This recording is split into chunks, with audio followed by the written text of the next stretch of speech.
Hi guys, this is Coach RJ. I'm with my partner, Coach Leon.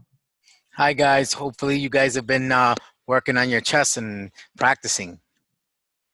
Yes, because right now we're going to check your assignment on how the queen moves and capture. All right, let's start.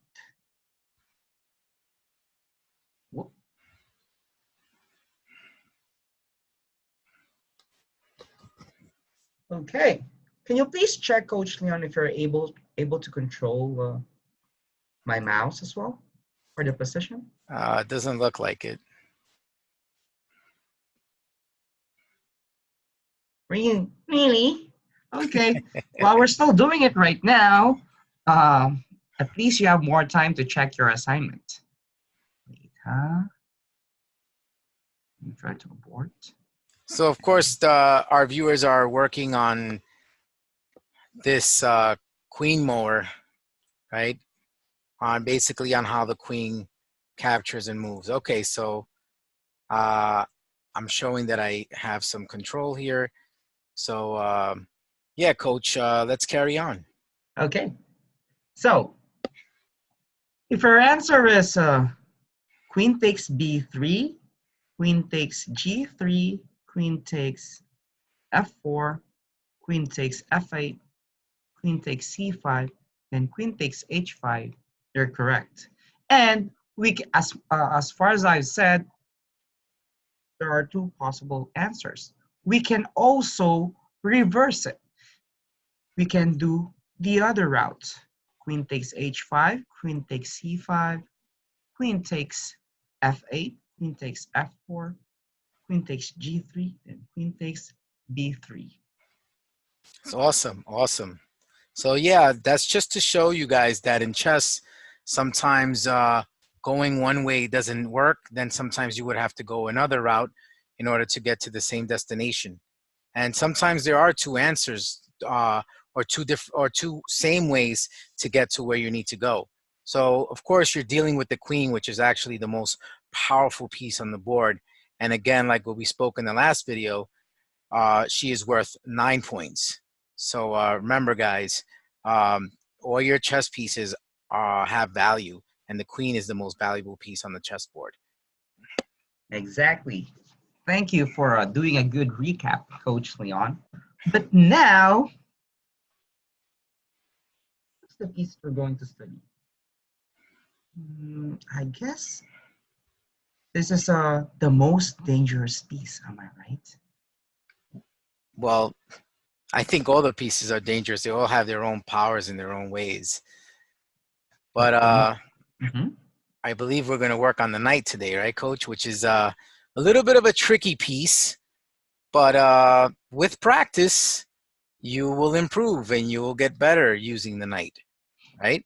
So again, Yep, yep. like I always tell my students, when you look at your chess set, I always like to look at the makeup of the piece. And if you look at the knight, not so much what's on the diagram here, but sometimes when you look at like a scholastic chess set, you know, a chess set that you use for when you play in scholastic tournaments and things like that, usually the knight has like this L-shaped type of form. Of course, it looks like a horse, and a lot of students, you know, beginners to the game will say, oh, that's a horse.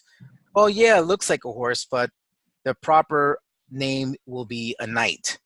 And if you look at the knight, it looks like an L. And that's the same fashion that the knight moves and captures.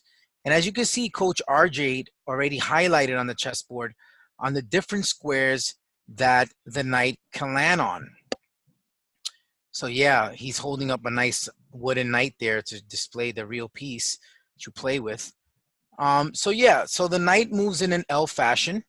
And if you look at the knight, they usually say, even with all other chess pieces, usually when your pieces are somewhere within the center of the chessboard, right? This being the sweet center and this being the expanded center, most of your chess pieces are actually very strong within this square, and they have their most potential and strength. Now, once your pieces start to go off more towards the edge of the board or the corner, they start to lose their strength as a chess piece. Perfect example for the knight, for example, like Coach RJ indicated, when a knight is somewhere in the center, the knight is extremely strong because it attacks 8 squares. So it is extremely strong in the center of the chessboard. Now, if you were to move this knight towards the side of the chessboard, it would go from 8 potential attacking and moving squares to only 4 Yeah. moving squares or attacking squares, which means that the knight lost half of its strength. And there's a saying in chess that the knight on the rim is either dim or grim, right? Which means that the knight is not happy on the edge of the chessboard. Now, if you were to place this knight on a corner of a chessboard, What? it's going to be crying. It's going to be very, very sad because the knight can only attack 2 squares. So boys and girls out there and, you know, chess fans, a knight should belong somewhere within the center, right? Or the expanded center, which I've already indicated, which gives the strongest potential for this knight. So remember, the knight moves in this L-shaped fashion, right? Exactly. So, of course, guys, you know we're going to work on our knight movements and captures because it is extremely important that you practice that first, okay? So that is the way the knight moves. It could either move up 2 squares and either 1 to the left or to the right, or it could move two squares to the left and 1 up or down, right? And as you can see, as I indicated on the chessboard. So if you notice your knight, whenever your knight is on a light square, it usually lands on a dark square, right? Exactly. Thank So, you for indicating that, Coach Leon. That's very important. and let me just switch so you can just see it. If I put my knight on a dark square, then you will notice that the knight will attack light Light square. squares. Okay, so that would be a good way for you to remember that and where your knight may potentially land or move. Okay, so I think this about covers on how the knight moves. Also, one more thing that I would like to mention, the knight is the only chess piece that can jump over pieces.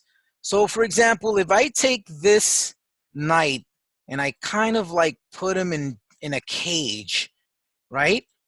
I can show you that this knight is going to be able to jump out of his cage because he's the only chess piece that can jump over pieces. If I were to place any other piece in that cage, then that piece, for example, I put the rook there, is basically trapped, right? So the knight is the only piece that can jump over pieces. All right, so I think a good way to end this is to basically do what we've been doing with our other videos, where we have the knight in an exercise where it shows in how it moves and captures. So Coach, please, can you provide us with the first position? Of course, I will. Don't worry. And while I'm doing it, I think Coach Leon overlooked something. The Okay, knight is the knight has is worth 3 points. that's right. The same as what? The bishop. Exactly. Great. So let me just try to set up a position. And also, guys, in the advanced level or in the master's level, as what I said earlier, the knight is considered as the most dangerous piece. Question Yeah, is yeah, I why? definitely like knights because one of the things about knights is, for example, in later videos when you find out, you can never block a knight check. And that's why Exactly. I really like knights, to be honest. That's why it's the most dangerous So guys, piece. before Coach RJ continues with the puzzle, uh, please don't forget to like and subscribe to Chess Fitness and Fun. Yep. All right. For the first position, Let me give you at least 15 seconds to solve this puzzle. So just like what Coach Leon always says, black pieces are frozen. So the knight should capture all the black pieces except for the king continuously, okay? And your timer starts now.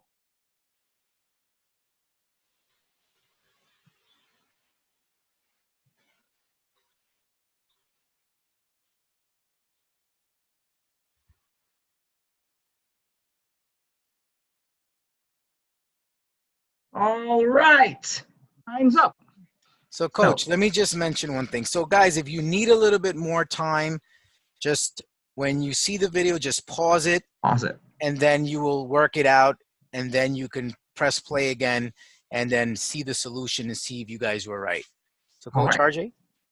So the correct answer is knight takes c6, knight takes e7, knight takes f5, knight takes e3, knight takes c2, knight takes a3, knight takes b5, knight takes c7, and knight takes e8.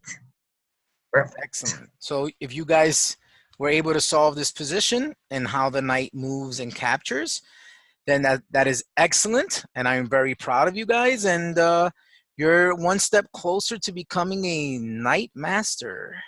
But first, they need to answer their assignment, okay? Exactly, guys. So of course, like what we do it in a lot of our prior videos, every time we show a skill, then we always end it with some type of assignment for you guys to go home and of course practice and work on your chess in order to get better. The only way you get better is by practice. Yep. So as again, guys, just to mention, if you have not seen our videos, subscribe to Chess Fitness and Fun, and you can see all our other videos that we have provided for our viewers. All right, I'm done with the position. So guys, kindly solve your assignment or your homework, and then you can just comment below if you have found the correct answer, okay? So again, once again, this is Coach RJ together with my partner, Coach Leon, and we're saying bye-bye. All right, guys. Bye.